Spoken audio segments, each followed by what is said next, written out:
नमस्कार बंधुरा मितालिर घरोया रान्नाबान्ना चैनेले सबाइके स्वागत। आज आमी बानाबो अभिनव एकटी रान्ना। एटिर नाम डिमेर धोका। बाड़ीते जखन माछ मांस प्राय किछुई थाके ना एबं हाथे सम्बल हिसेबे पड़े थाके कयेकटा मात्र डिम, तखन एरकम एकटी चमकप्रद रान्ना करे बाड़ीर सबाइके तो चमके दिते पारेनी एबं आबदार मेटाते मेटाते शेष हये जाबेन एई रान्नाटा जोदि तादेर पछन्द हय এবং পছন্দ তাদের হবেই, এটা আমি গ্যারান্টি দিতে পারি। এর জন্য একটা পাত্রে পেঁয়াজ, ধনেপাতা এবং কাঁচা লঙ্কা কুচিয়ে রেখেছি। তার মধ্যে আমি দিলাম 3খানা ডিম ফাটিয়ে। আপনি ইচ্ছে করলে এর থেকে বেশি ডিমও দিতে পারেন। এর মধ্যে দেব সামান্য একটু নুন, একটু হলুদ গুঁড়ো আর একটু লঙ্কা গুঁড়ো। এই সব কিছু দিয়ে খুব ভালো করে ডিমটাকে ফেটিয়ে মশলাগুলো ডিমের মধ্যে মিশিয়ে দিতে হবে।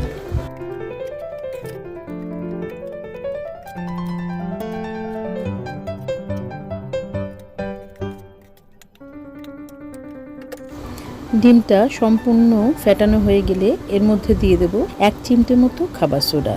খাবার সোডা দিলে ডিমটা স্পঞ্জের মতো হবে।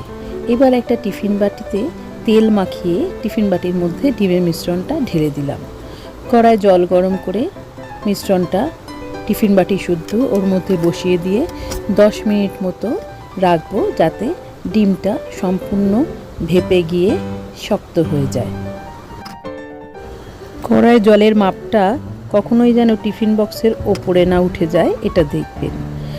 10 মিনিট বাদে টিফিন বক্সটা বের করে নেওয়ার পর ওই একই জলে আমি আগে থেকে কেটে ধুয়ে রাখা আলুগুলোকে সেদ্ধ করতে বসিয়ে দিলাম। আলুগুলো সেদ্ধ হতে হতে ডিমটা আমি ঠান্ডা করে পিস করে নেব।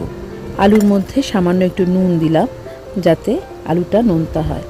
দেখুন ডিমগুলো ধোকার মতো আমি চৌকো চৌকো কেটে নিয়েছি। এদিকে আলুটাও সেদ্ধ হয়ে গেছে, আমি তুলে নিলাম। এবার আসবো আসল রান্নায়। প্রথমে কড়া গরম করে তাতে দেব সর্ষের তেল। এই পুরো রান্নাটাই আমি সর্ষের তেলে করব। তেলটা গরম হলে আস্তে আস্তে এর মধ্যে ডিমের ধোকাগুলোকে ছেড়ে দেব, এগুলো লাল লাল করে ভাজার জন্য।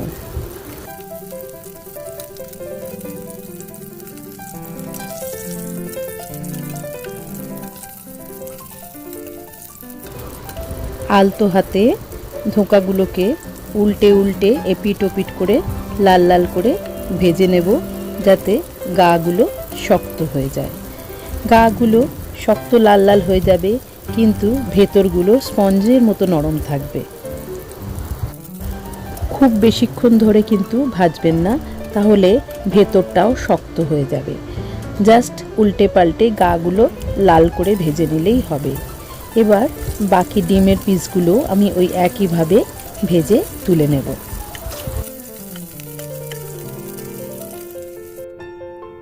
এবার কড়াই আর একটু তেল দিলাম।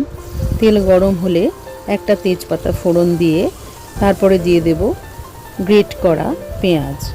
আমি এখানে একটা বড় পেঁয়াজ নিয়েছি গ্রেট করার জন্য। আপনি আপনার পরিমাণ অনুযায়ী পেঁয়াজটা গ্রেট করেও নিতে পারেন অথবা বেটেও নিতে পারেন। পেঁয়াজটা লাল লাল ভাজা হয়ে গেলে এর মধ্যে দিয়ে দেব আদা এবং রসুন গ্রেট করা। আদা আর রসুনটাও পেঁয়াজের সঙ্গে খুব ভালোভাবে ভাজতে থাকবো যতক্ষণ না এর কাঁচা গন্ধটা কেটে যায়। আদা রসুন দিয়ে ভাজতে ভাজতে তেলটা একদম শুকিয়ে গেছে, মনে হচ্ছে আর একটু তেল লাগবে। এবারে সামান্য একটু তেল দিয়ে আমি এটাকে ভাজতে থাকব। খুব বেশি তেল আমি দিই না।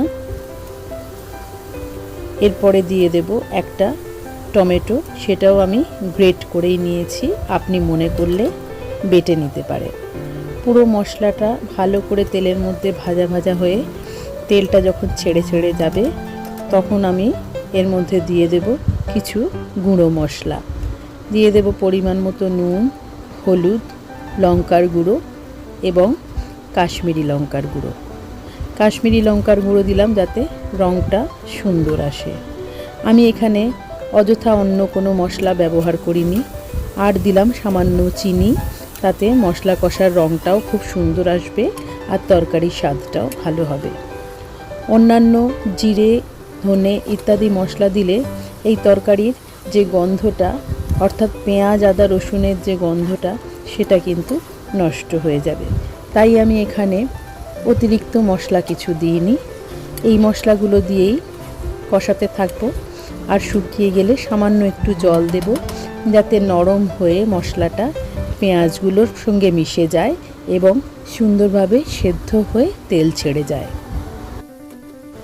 মশলায় তেল ছাড়তে শুরু করলে দিয়ে দেব সেদ্ধ করে রাখা আলুর টুকরোগুলো। আলুগুলো হালকা হাতে পেঁয়াজের সঙ্গে কষবো, কারণ আলুগুলো বেশি নাড়াচাড়া করলে ভেঙে যেতে পারে, যেহেতু এগুলো সেদ্ধ করা আছে। তাও আমি এখানে একটু শক্ত করেই সেদ্ধ করেছি, অতিরিক্ত নরম করে আলু সেদ্ধ করিনি, জাস্ট একটু ভাপিয়ে নিয়েছি। তার কারণ মশলার সঙ্গে কষাতে কষাতে বাকি সেদ্ধটুকুও হয়ে যাবে। অতিরিক্ত সেদ্ধ আগে থেকে করবেন না। দেখুন মশলাটা আলুর গায়ে মাখা মাখা হয়ে গেছে। এবার আমি দিয়ে দেব পরিমাণ মতো জল। আমার এই রান্নাটা যদি আপনাদের ভালো লেগে থাকে তাহলে আমার চ্যানেলটাকে অবশ্যই সাবস্ক্রাইব করে নেবেন বন্ধুরা, আর বেল আইকনটাকে প্রেস করে দেবেন, যাতে সব নোটিফিকেশন সবার আগে আপনার কাছে যায়। আর লাইক, শেয়ার, কমেন্টস কিন্তু মাস্ট। যখন মশলাটা সম্পূর্ণ সেদ্ধ হয়ে আলুর মধ্যে মিশে যাবে এবং ঝোলটা সামান্য একটু কমে আসবে, এই অবস্থায় ডিমের ধোকাগুলো ঝোলের মধ্যে দিয়ে দিতে হবে। একটু কিন্তু জল জল অবস্থাতেই ধোকাগুলো দিতে হবে, তা না হলে এর ভিতরে রস ঢুকবে না। ভালো করে এগুলো দিয়ে আলতো হাতে ভিজিয়ে বা ডুবিয়ে দিতে হবে ঝোলের মধ্যে ধোকাগুলোকে।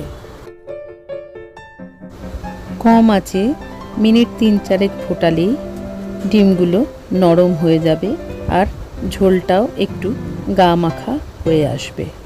দেখুন ঝোলটা একদম কমে এসেছে, ধোকাগুলো কিন্তু একটাও ভেঙে যায়নি, বরং ফোলা ফোলা নরম নরম হয়ে গেছে। এই পর্যায়ে দিয়ে দেব সামান্য একটু গরম মশলার গুঁড়ো এবং একটুখানি গাওয়া ঘি। ঘি আর গরম মশলাটা খুব ভালোভাবে এর মধ্যে মিশিয়ে দিতে হবে, খুন্তি দিয়ে নেড়ে নেড়ে। দেখবেন যেন ধোকাগুলো খুন্তির খোঁচায় ভেঙে না যায়। এরপরে ওপর থেকে ইচ্ছে হলে সামান্য একটু ধনেপাতা কুচি ছড়িয়ে দিন। ব্যাস, তাহলেই তৈরি হয়ে যাবে দুর্দান্ত স্বাদের অভিনব একটি ধোকা, ডিমের ধোকা, যা দিয়ে ভাত, রুটি সব কিছুই খাওয়া যাবে। এবং কাউকে যদি না বলা হয়, সে ধরতে পারবে না যে এটা কিসের ধোকা, যতক্ষণ না আপনি নিজে মুখে তাকে বলবেন এটি ডিমের ধোকা। খুব কম ডিম দিয়ে অনেকজনকে একসঙ্গে পরিবেশন করতে পারবেন এই রান্না, দুর্দান্ত স্বাদের।